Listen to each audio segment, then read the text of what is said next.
Assalamualaikum warahmatullahi wabarakatuh. Perkenalkan, saya Nuryanti dengan NIM 858446999. Prodi S1 PGSE PGSD Salut Pasir. Hari ini saya akan berbicara mengenai dunia pendidikan. Ada apa sih dengan dunia pendidikan belakangan ini? Mari kita bahas. Dunia pendidikan saat ini sedang tidak baik-baik saja. Kenapa bisa saya bilang seperti itu?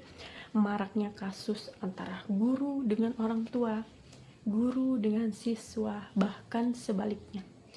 Yang tercemar sekarang tuh bukanlah polusi antara air dan udara, antara air dan limbah, tapi dunia pendidikan. Kenapa seperti itu saya bilang?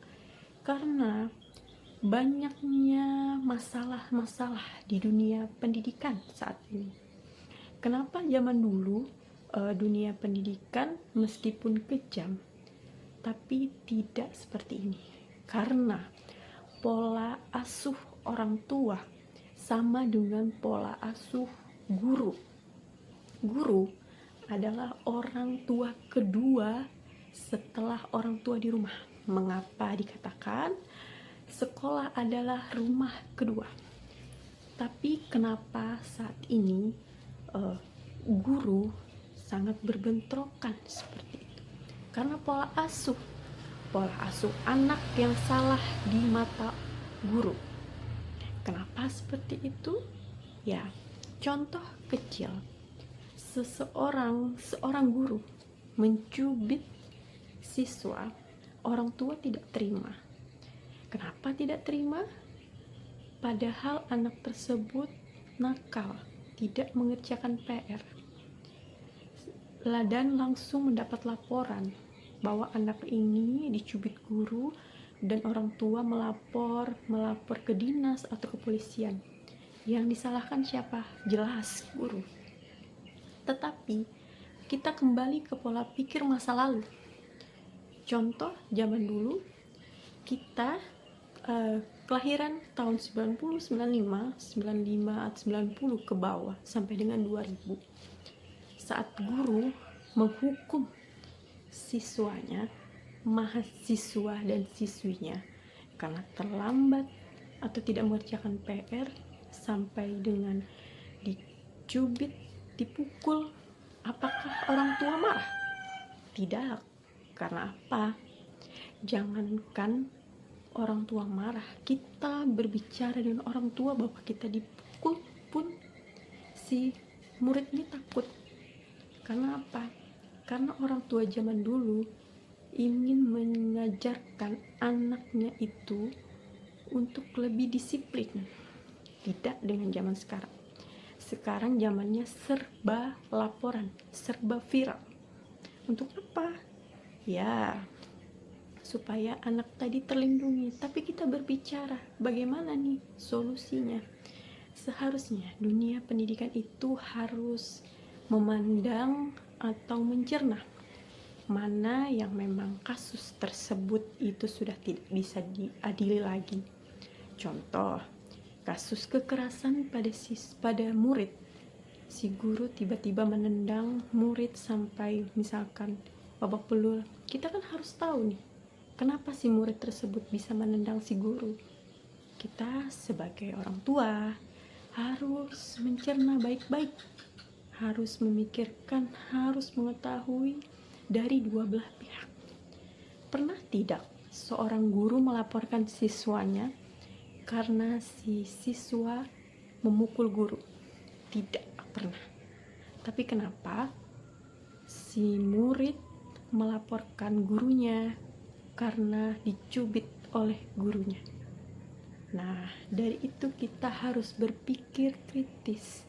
Di dunia pendidikan sekarang sudah tidak baik-baik saja. Jadi mohon untuk para orang tua, kita saling support anak kita. Kita saling menjaga nama baik keluarga kita, anak kita. Dan juga si guru juga harus menjadi orang tua, pembimbing di sekolah. Dengan apa? Bukan tidak cukup dengan sosialisasi, tidak cukup dengan memanggil orang tua, tapi pendekatan intens. Misal di rumah kita sarankan orang tua harus menghormati guru, mengajarkan anak biar tidak membangkang, bahasanya mungkin seperti itulah ya. Di rumah, di sekolah juga kita sebagai guru harus mengajarkan mereka bagaimana menghormati orang tua. Jadi ada saling timbal balik antara orang tua dan guru. Jadi mungkin untuk anak-anak yang menonton ini, mungkin marilah kita jaga nama baik sendiri, nama sekolah, nama orang tua.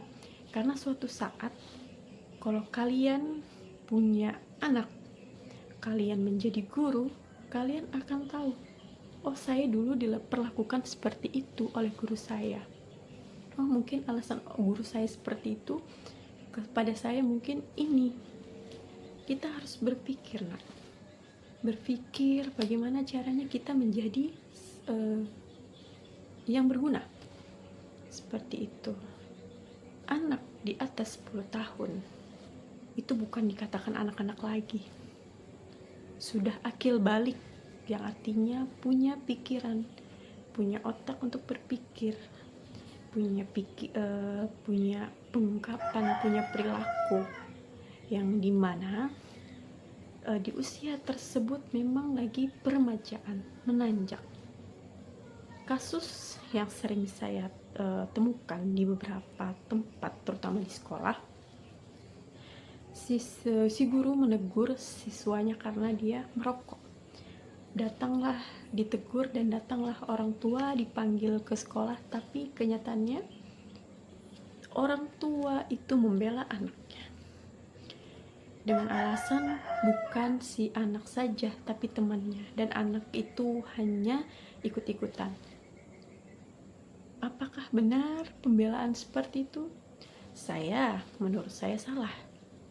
Benar atau tidak, anak itu jangan dibela di depan orang. Kalau hendak membela, belalah dengan kata-kata yang baik, bijak, tidak menjatuhkan si guru. Nah, begitu juga si guru mungkin tidak menyalahkan si anak. Jadi kita hanya memberi penjelasan, dan kita harus juga memberikan sikap, perilaku kepada si orang tua bahwa Bu, benar anaknya ketahuan merokok mungkin sama teman-temannya, tapi kan dia ikut, dan ikut dalam artian itu ikut berbau, ikut melakukan. Nah, seperti itulah.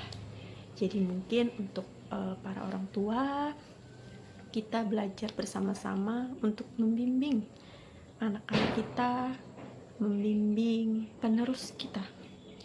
Karena kita mungkin orang tua bisa meninggalkan harta, tapi apakah orang tua bisa meninggalkan akhlak? Warisan akhlak itu lebih penting daripada harta. Dan untuk guru, para guru dimanapun, sebagai saya calon guru, saya juga harus berpikir lebih profesional bagaimana cara mengajarkan hal-hal positif kepada anak-anak murid saya, dimana bukan hanya perilaku dan tingkah laku yang saya ajarkan yang baik, tapi warisan bahwa suatu saat saya akan menerapkan itu kepada murid-murid saya, bahwa ilmu itu ada dua, ilmu sebagai orang di rumah sebagai rumah pertama, dan ilmu kedua di sekolah. Ya, mungkin itu saja yang dapat saya sampaikan. Semoga dunia pendidikan kita akan berangsur pulih, dan semoga apa yang kita cita-citakan dapat terlaksana dengan baik. Assalamualaikum warahmatullahi wabarakatuh.